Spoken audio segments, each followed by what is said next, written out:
Alright, so this is the Lee loader as you would probably get it from Lee. It's going to have one lock collar,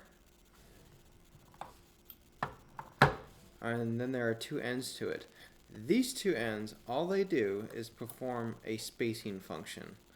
They basically keep the brass from going into the die too far. Or on the opposite end, they keep the seating stem from pushing the bullet down too far. Alright? Here's what I've discovered.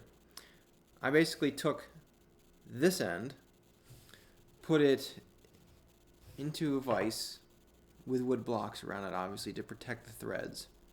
And then I actually turned this off, okay, which reveals the working end. This is your neck sizing end. The other side is basically just a funnel and a drop for your bullet, which we'll come back to in a minute. Well, the way this thing is set up from the factory, it's threaded all the way into this bushing. Well, if you thread it out a ways, so that once you hammer your brass all the way into your bushing, what it will only do is it will only partially size the neck. It'll only push down halfway, because this neck is on a pretty steep taper. It starts right here at about 330, and then as you bring your calipers farther and farther in, I mean it climbs almost 10 thousandths.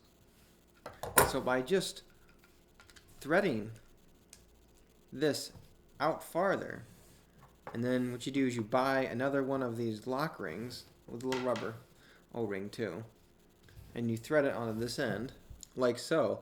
Now you have a way to actually control the amount of sizing function that's performed in your brass.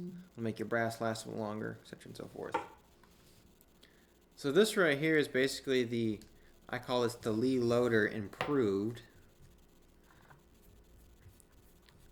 And in this setup you'll have two lock rings,